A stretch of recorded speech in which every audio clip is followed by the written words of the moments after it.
వార్తల ముందుగా ముఖ్యాంశాలు. దుర్గమ్మను దర్శించుకున్న సీఎం జగన్మోహన్ రెడ్డి. పూర్ణ కుంభంతో ఘన స్వాగతం పలికిన ఆలయ అధికారులు, వైదిక కమిటీ సభ్యులు. మూల నక్షత్రం సందర్భంగా దుర్గమ్మకు పట్టు వస్త్రాల సమర్పణ. అంబరాన్నంటుతున్న దుర్గమ్మ దసరా సంబరాలు. ఉత్సవాల 6వ రోజున మూలా నక్షత్రం నాడు మహాసరస్వతీదేవి అలంకారాల్లో దర్శనమిస్తున్న దుర్గమ్మ.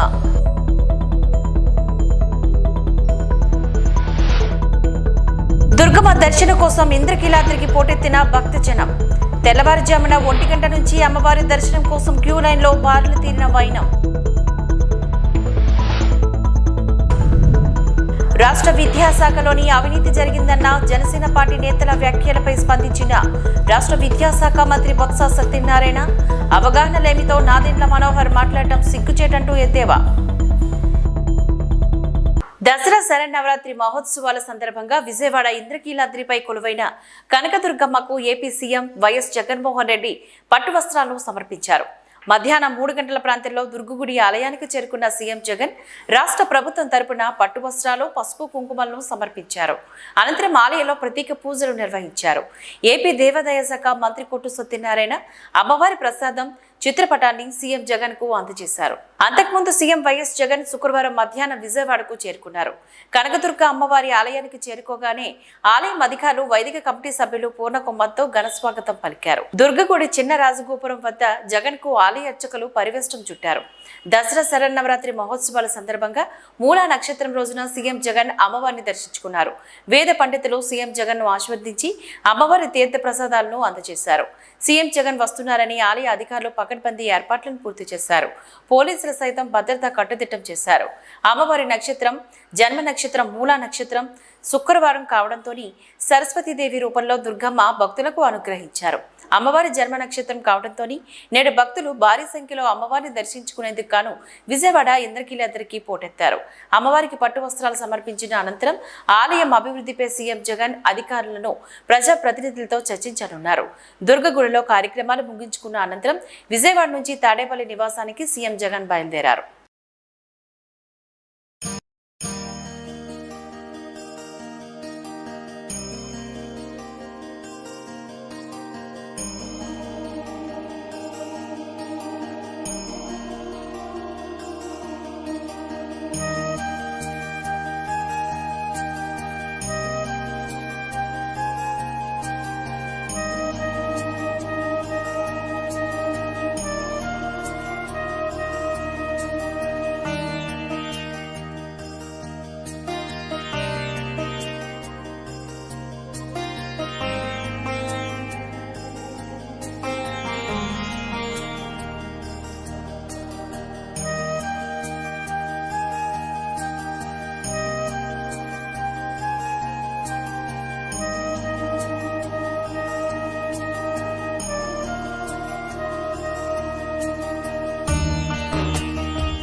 ఇంద్రకీలాద్రిపై శోభాయమానంగా జరుగుతున్న దసరా మహోత్సవాల్లోని 6వ రోజు శుక్రవారం ఎంతో విశిష్టమైన రోజు.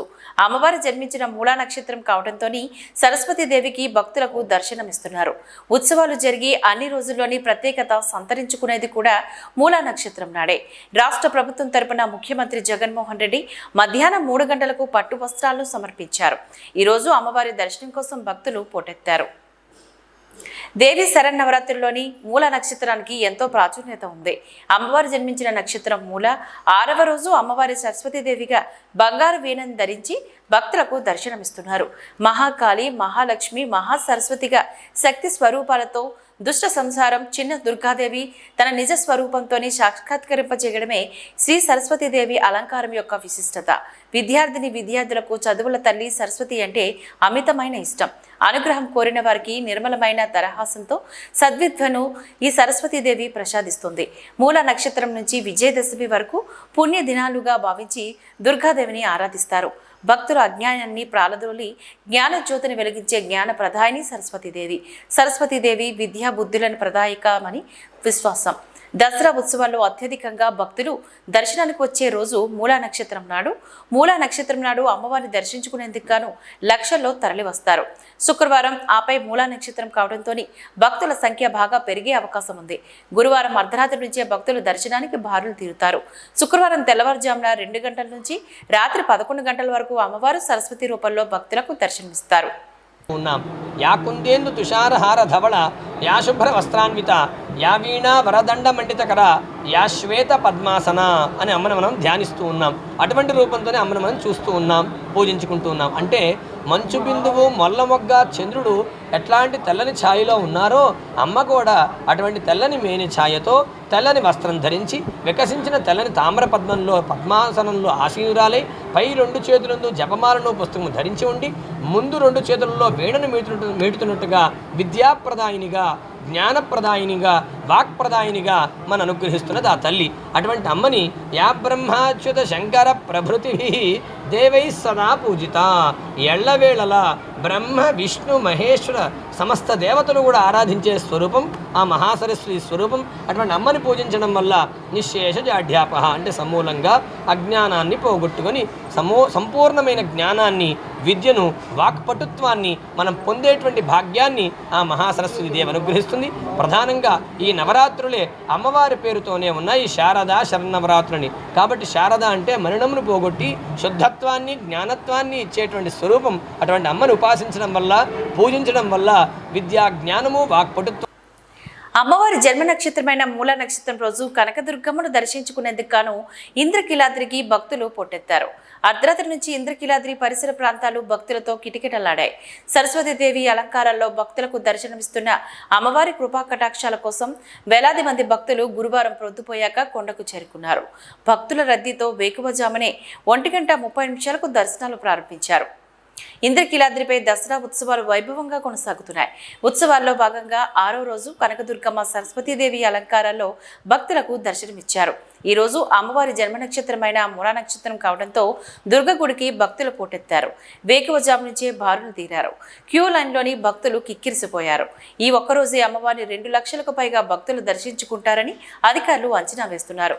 మహాచండీదేవి అలంకార దర్శనాన్ని రాత్రి 11:40 అనంతరం దర్శనాలను నిలిపివేశారు. రాజగోపురం వద్ద ఉన్న భక్తులకు వెనక్కి పంపడంతో పోలీసులు భక్తుల మధ్య వాగ్వాదం, తోపుట్లాట చోటు చేసుకుంది.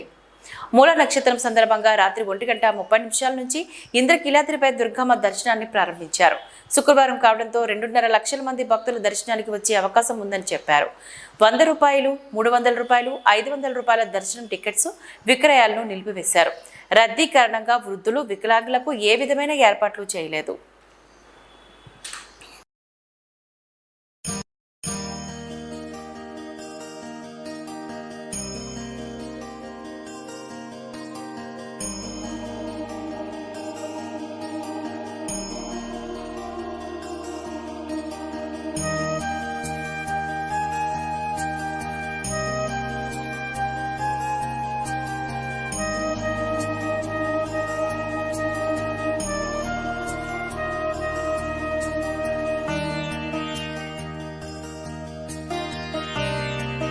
బెజవాడ ఇంద్రకీలాద్రిపై దసరా ఉత్సవాలు ఘనంగా కొనసాగుతున్నాయి. ఉత్సవాల్లో భాగంగా కేరళకు చెందిన చండా మేళం ప్రత్యేక ఆకర్షణగా నిలుస్తోంది. కేరళ రాష్ట్రం నుంచి వచ్చిన వాయిద్య కళాకారులు చండా మేళంతో అందరినీ అలరిస్తున్నారు. ప్రతి నిత్యం వారు ఆలయ ప్రాంగణంలోని తిరుగుతూ చేస్తున్న సంగీత విన్యాసాలు భక్తులకు ఆకట్టుకున్నాయి. అమ్మలకన్న అమ్మ, ముగ్గురమ్మల మూలపుటమ్మ, జగన్మాత కనకదుర్గమ్మ కొలువై ఉన్న బెజవాడ ఇంద్రకీలాద్రిపై దేవీ శరన్నవరాత్రి వారోత్సవాలు వైభవంగా కొనసాగుతున్నాయి. ఉత్సవాల్లో భాగంగా కేరళ నుంచి వచ్చిన వాయిద్య బృందం అందిస్తున్న చండా మేళం ప్రత్యేక ఆకర్షణగా నిలుస్తోంది. దుర్గమ్మ సన్నిధిలో కేరళ సాంప్రదాయక సంగీతం చండా మేళాన్ని కళాకారులు వాయిస్తూ భక్తులకు విశేషంగా అలరిస్తున్నారు. గతంలోని ఆలయ ఈవోగా పనిచేసిన ఐఏఎస్ అధికారి సూర్యకుమారి దసరా ఉత్సవాల ప్రారంభ కార్యక్రమంలో కేరళ సంగీతాన్ని దుర్గమ్మ సన్నిధిలో ప్రవేశపెట్టారు. అప్పటి నుంచి ప్రతి ఏటా దసరా ఉత్సవాలకు కేరళ నుంచి వచ్చిన వాయిద్య కళాకారులు చండా మేళం సంగీతాన్ని అందిస్తూ భక్తులకు అలరిస్తున్నారు.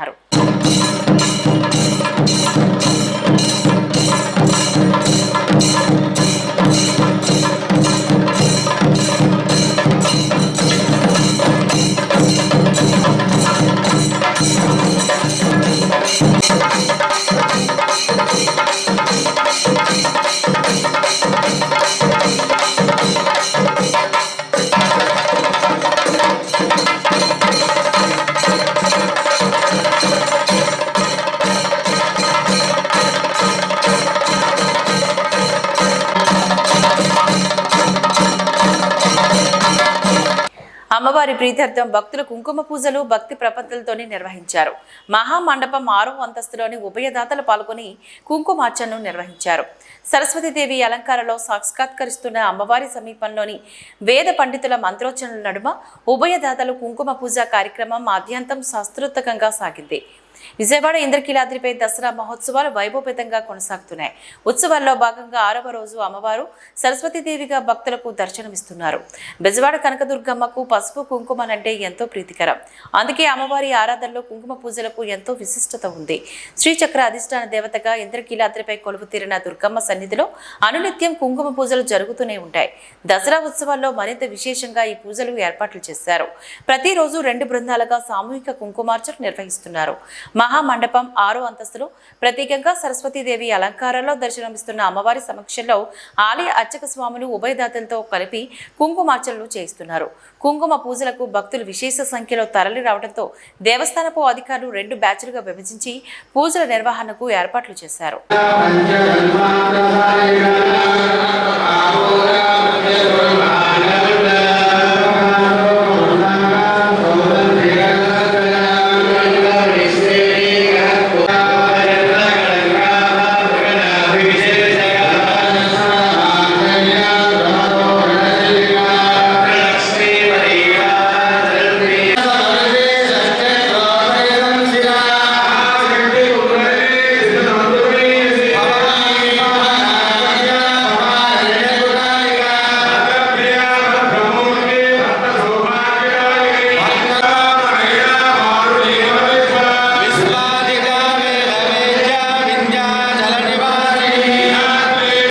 తొలి ప్రాంతీయ సెమీ హైస్పీడ్ రైల్ నవో భారత్ పట్టాలపై పరుగు పెడుతోంది.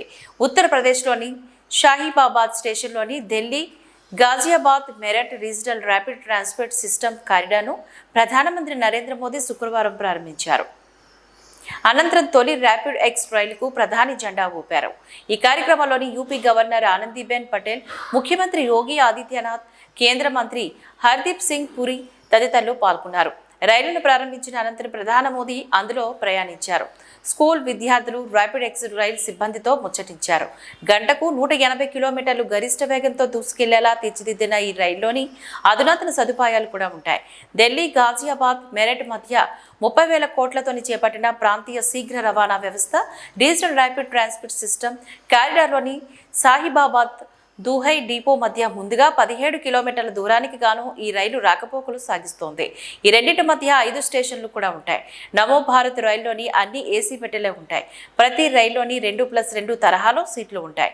నిలబడేందుకు విశాలమైన ప్రదేశం, సామాన్యులు ఉంచేందుకు గాను అరలు, సీసీటీవీ కెమెరాలు, అత్యవసర నిష్క్రమణ మార్గాలు, ల్యాప్టాప్ మరియు మొబైల్ ఛార్జింగ్ పాయింట్లు, రూట్ మ్యాప్లు, దానంతట అవే నియంత్రించుకునే లైటింగ్ వ్యవస్థ కూడా ఉంది. लागत का 1.5 गुना से अधिक समर्थन मूल्य देने की हमारी प्रतिबद्धता को दर्शाता है। साथियों, केंद्र सरकार यूरिया सहित तमाम दूसरी खादों को कम कीमत पर किसानों तक पहुंचा रही है। यूरिया की जो बोरी दुनिया के अनेक देशों में 3,000 रुपये की है, वही बोरी भारत में 300 रुपये से भी कम में दी जा रही है। ये आंकड़ा याद रहेगा आपको? रहेगा? इसका लाभ यूपी के किसानों को, कर्नाटका के किसानों को, देश भर के किसानों को हो रहा है। इस पर भारत पर भी అంతర్జాతీయ వేదికలపై తెలుగువారి ఖ్యాతిని నిలబెడుతున్న ఏపీ క్రీడాకారులను ముఖ్యమంత్రి వైఎస్ జగన్మోహన్ రెడ్డి అభినందించారు. ఏషియన్ గేమ్స్ లోని పాల్గొన్న ఏపీ క్రీడాకారులు కోనేరు హంపి, పి అనూష, ఎర్రాజి జ్యోతి సీఎం జగన్ను ఇవాళ క్యాంపు కార్యాలయంలో కలిశారు. క్రీడాకారులను ఏపీ పర్యాటక శాఖ మంత్రి ఆర్కే రోజా దగ్గరుండి సీఎం జగన్కు కల్పించారు.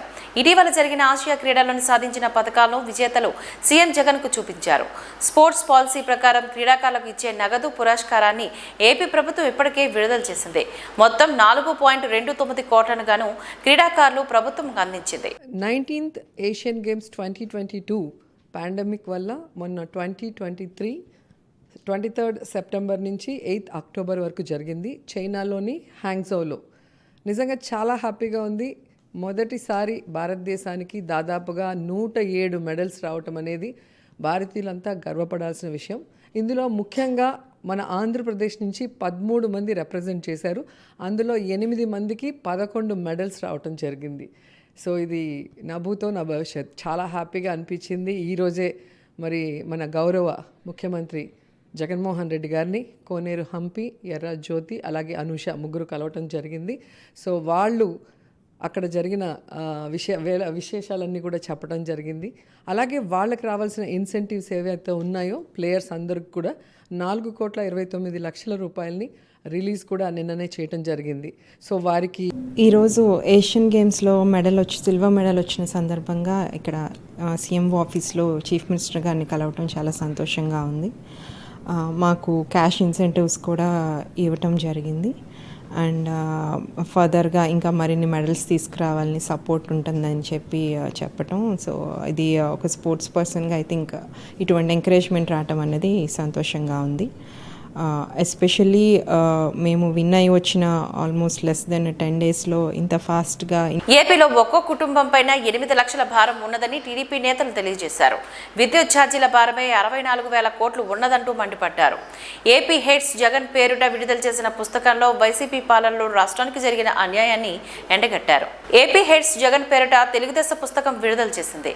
52 నెలల పాలనలోని ఒక్కో కుటుంబం పైన 8,25,549 భారం జగన్ మోపాడని టీడీపీ నేతలు పుస్తకంలో ఆరోపించారు. విద్యుత్ ఛార్జీల భారమై 64,000 కోట్లని మండిపడ్డారు. పార్టీ కేంద్ర కార్యాలయం ఎన్టీఆర్ భవన్లోని అచ్చెన్నాయుడు పార్టీ సీనియర్ నేతలు పుస్తకాన్ని విడుదల చేశారు. నాసిరకం మద్యంతో 35 లక్షల మందిని రోగాల బారిన పడేసేలా చేశారంటూ ఆగ్రహాన్ని వెల్లబుచ్చారు. నాసిరకం మద్యం వల్ల 30,000 మంది ప్రాణాలు పోయాయంటూ ధ్వజమెత్తారు. మధ్యలోని కమిషన్ 1,00,000 కోట్లు తాడేపల్లి ప్యాలెస్లో కొట్టేసిందని దుయ్యపట్టారు. ఉచిత ఇసుక విధానం రద్దుతోని 125 వృత్తులు వ్యాపారాన్ని దెబ్బతీసి 30 లక్షల భవన నిర్మాణాన్ని కార్మికుల్ని ఉపాధి పోగొట్టారంటూ విమర్శించారు. నవరత్నాల పేరుతో నవమోసాలు చేస్తున్న జగన్ రెడ్డికి ప్రజాకోర్టులో శిక్ష తప్పదని తెలుగుదేశం పుస్తకంలో హెచ్చరించింది. తన దోపిడీ ఎదుటి వారికి అండగట్టి చెప్పిన అబద్ధమే 100 సార్లు చెప్పడం జగన్ రెడ్డి నైజం అంటూ టీడీపీ ఎద్దేవా చేసింది. తీరని అన్యాయం రాష్ట్రానికి చేసినందుకే నిన్నికి భరించలేం జగన్ అని రాష్ట్రమంతా ముక్తకంఠంతో నినందిస్తుందంటూ అచ్చెన్నాయుడు పేర్కొన్నారు. రైతుల నుండి ఉద్యోగుల వరకు అన్ని ప్రాంతాలు, అన్ని వర్గాల ప్రజలు ముక్త కంఠంతో ఏపీ హేట్స్ జగన్ అని నినదిస్తున్నటువంటి విషయం ప్రతి ఒక్కరికి కూడా తెలుసు. ఎందుకంటే ధరలు విపరీతంగా పెరిగాయి. ప్రకృతి ఇచ్చినటువంటి సంపద ఇసుకని దోపిడీ చేస్తున్నారు. మద్యపాన నిషేధమని చెప్పి మద్యమం దోపిడీ చేస్తున్నారు. హామీలపైన మాట తప్పి మోసం చేసినటువంటి వైనం ప్రతి ఒక్కరూ గమనిస్తున్నారు. సంక్షేమ పథకాలు అన్నీ రద్దు చేశారు.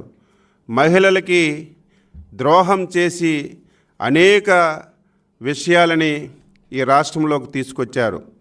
అందుకే హై హేట్స్ జగన్ అనే పేరుతో బుక్కును ముందు రిలీజ్ 32 మంది విద్యార్థి యువజనుల ప్రాణత్యాగాలతో ఏర్పాటైన విశాఖ ఉక్కు ఫ్యాక్టరీని మోదీ ప్రభుత్వం ప్రైవేటీకరణ చేయడానికి నిరసిస్తూ నవంబర్ 8 నాటికి 1000 రోజులవుతున్న సందర్భంగా వామపక్ష విద్యార్థి యువజన సంఘాల ప్రత్యక్ష ఆందోళనలో పాల్గొనడంతో పాటుగా నవంబర్ 8వ తేదీన విద్యా సంస్థల బంద్కు పిలుపునిచ్చాయంటూ యువజన విద్యార్థి జేఏసీ నాయకులు తెలియజేశారు. లాభాలు వస్తున్నటువంటి విశాఖ ఉక్కు ఫ్యాక్టరీ కేంద్ర ప్రభుత్వం ప్రైవేటీకరణ చేయాలని ఆలోచన విరమించుకోవాలని డిమాండ్ చేశారు. ప్రత్యక్షంగా పరోక్షంగా లక్షలాది మందికి ఉపయోగపడుతున్న విశాఖ ఉక్కును ప్రైవేటీకరణ చేస్తే చూస్తూ ఊరుకోమని హెచ్చరించారు.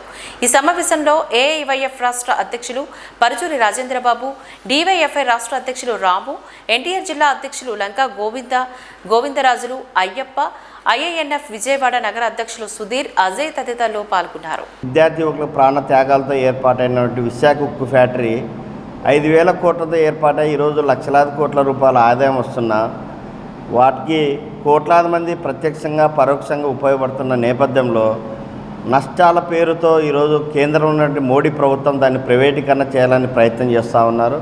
దీనికి నిరసనగా అనేక రాజకీయ పార్టీలు, కార్మికులు, విద్యార్థి యువకులు అనేక మంది పోరాటం నిర్వహిస్తున్న నేపథ్యం వచ్చే నెల 8వ తారీఖున విశాఖపట్నం స్టీల్ ప్లాంట్ దగ్గర చేస్తున్నటువంటి కార్మికులు, ఇతర ప్రజా సంఘాలు చేస్తున్న నిరాహార దీక్షలు 1000 రోజులు అవుతున్న సందర్భంగా అన్ని వామపక్ష విద్యార్థి యువజన సంఘాల ఆధ్వర్యంలో బాబాజీపేట రెండో లైన్ నందు దసరా ఉత్సవాలు ఘనంగా నిర్వహించడం అభినందనీయమంటూ టీడీపీ మాజీ ఎమ్మెల్యే ఉమామహేశ్వరరావు పేర్కొన్నారు.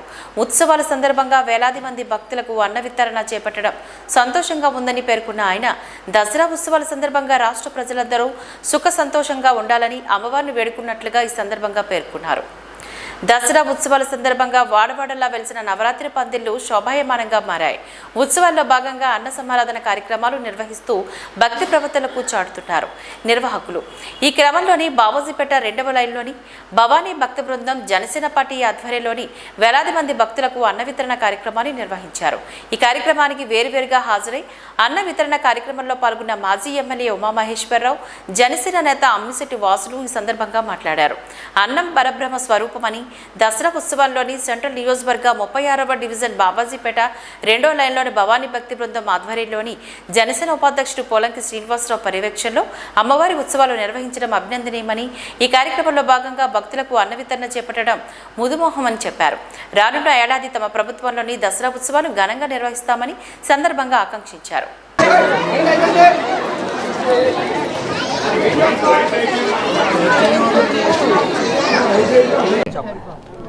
మేము 36వ డివిజన్లో ఎన్నో కార్యక్రమాలు చేస్తున్నాం.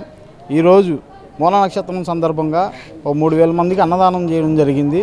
అమ్మవారి కృపతో అందరూ ఇచ్చేసి మా అమ్మవారి అన్నప్రసాదములు తీసుకొని అందరూ చక్కగా వెళ్ళారు. ఇంకా ఈరోజు దసరా నవరాత్రి ఉత్సవాలు దేశవ్యాప్తంగా కూడా వాడవాడలా జరుగుతున్న ఈ తరుణంలో సెంట్రల్ నియోజకవర్గంలో అన్ని చోట్ల కూడా బెజవాడ కనకదుర్గమ్మ అమ్మవారి ఆశీస్సులతో అన్ని చోట్ల కూడా నవరాత్రి ఉత్సవాలు దిగ్విజయవంతంగా జరుగుతూ ఉన్నాయి. ఈరోజు మరి సరస్వతీదేవి అలంకారం అమ్మవారి విద్య కూడా తమ ప్రభుత్వ ప్రాధాన్యత అంశమేనంటూ మంత్రి బొత్స సత్యనారాయణ స్పష్టం చేశారు. ప్రైవేటు పాఠశాలలో అందుతున్న నాణ్యమైన విద్యను ప్రభుత్వ పాఠశాలకు అందివ్వడంలోని తప్పేముందంటూ ప్రశ్నించారు. ట్యాబ్లు, బైజూస్ కంటెంట్ ఇస్తున్నట్టే టోఫిల్ కూడా అందిస్తున్నట్లుగా వివరించారు. వీటన్నిటిపైన కొందరు ఇష్టారాజ్యంగా ప్రభుత్వ ఉద్దేశం ఏమిటో తెలుసుకోకుండా మాట్లాడుతున్నారంటూ ఆగ్రహాన్ని వ్యక్తం చేశారు. ఇంటర్నేషనల్ బ్యాక్లోరేట్ సిలబస్ పైన సెలబ్రిటీ పార్టీ నాయకులు అవగాహన లేకుండా మాట్లాడుతున్నారంటూ విమర్శించారు. ఇందులో దోచుకోవడం ఎక్కడుందని నిలదీశారు. ప్రభుత్వ పాఠశాలలో నాణ్యతతో కూడిన విద్య అందిస్తే ఎందుకు అక్కస వెళ్లకొక్కుతున్నారని ధ్వజమెత్తారు. పేదలు అంటే సెలబ్రిటీ పార్టీకి అంత వ్యతిరేకత ఎందుకంటూ ప్రశ్నించారు. ఏపీ ప్రభుత్వం ఇంటర్నేషనల్ బ్యాక్లోరేట్ సంస్థతో ఒప్పందం చేసుకుని సంయుక్తంగా సర్టిఫికేషన్ జారీ చేయాలని అనుకున్నామని వెల్లడించారు. ఇందులో 4000 కోట్ల కుంభకోణం అంటున్నారని, పేద విద్యార్థులకు ఉన్నత స్థాయిలో విద్య అందించడం ప్రభుత్వం తప్ప అంటూ ఆయన ప్రశ్నించారు. టొఫెల్కు గాను 2027 వరకు 145 కోట్లు మాత్రమే ఖర్చవుతుందని చెప్పారు. ప్రతిపక్షాల ఉద్దేశం ఏమిటో ప్రభుత్వానికి అర్థం కావడం లేదంటూ ఆయన విమర్శించారు. బైజూస్ కంటెంట్ని అందులో పెట్టి బైజూస్ పెట్టచ్చు, లేదా ఇంకో కంటెంట్ పెట్టచ్చు, పెట్టి ఒక డిజిలో సిస్టాన్ని ఎడ్యుకేషన్ని ఇంట్రడ్యూస్ చేద్దామని చెప్పి హైఫ్రెండ్లీ ఇంటరాక్టివ్ ప్యానల్స్ని పెట్టి క్లాస్ రూమ్స్లో చేద్దామంటే చేస్తున్న విషయం దాని మీద బురదలనే ప్రయత్నం చేశారు. ఎన్నిసార్లు చెప్పినప్పటికీ కూడా రిపీటెడ్గా చెప్పిందే చెప్తూ అంటున్నారు. దానికి ఏమీ రుజువు లేదు, సాక్షి ఊరికే మాట్లాడుతూ చదువుతున్నారు. ఆ తర్వాత ట్రోఫీలు తీసుకొచ్చాం. 3వ తరగతి విద్యార్థి నుంచి అది ప్రైమరీ అలాగే జూనియర్ అని చెప్పని శిక్షాన్ని డెవలప్ చేసి ముందుగా 3వ తరగతి విద్యార్థి నుంచి 9వ తరగతి వరకు వచ్చిన వాళ్ళకి పెట్టి ఎవరికైనా సర్టిఫికేట్ కోర్స్ కావాలంటే సర్టిఫికేట్ కోర్స్కి ఎగ్జామ్ పెట్టి, లేదు అంటే మామూలుగా నార్మల్గా చదువుకున్న విద్యార్థికి వారికి ఎగ్జామ్ వాళ్ళకి కూడా టెస్ట్ పెట్టి ఆ ట్రోఫీల విద్యా విధానాన్ని పెడదాం అనుకుంటున్నాం. దాని మీద వచ్చి ఇష్టారాజ్యంగా మాట్లాడతారు. ఏదో విదేశీ ఉద్యోగానికి పిల్లలకి ట్రోఫీలు కావాలి, లేదు అది 2 సంవత్సరాలు దాని పరిమితి ఉంటుంది. నాగేశ్వరరావు పాత్రతోని రవితేజ ఒదిగిపోయారు. లుక్ విషయంలోని పోరాటాల పరంగా ఆయన బలమైన ప్రభావమే చూపించారు. కథానాయకులతో పాటు అనుపమ్ ఖేర్, మురళీ శర్మ, నాజర్ తమ పరిధుల మేరకు నటించారు. సాంకేతికంగా సినిమా చాలా ఉన్నతంగా ఉంది. ఈ చిత్రానికి ప్రకాష్ కుమార్ సంగీతం ప్రధాన బలం. నేపథ్య సంగీతంతో తనదైన ప్రభావాన్ని చూపించారు. ఈ సినిమా రన్ టైం కూడా పెద్ద సమస్యగా మారింది. 3 గంటల 2 నిమిషాల పాటు ఉంది. ఎక్కడా ఆసక్తి రేకించని కథనాలతో పాటు భావోద్వేగాలు కూడా కొరవడ్డాయి.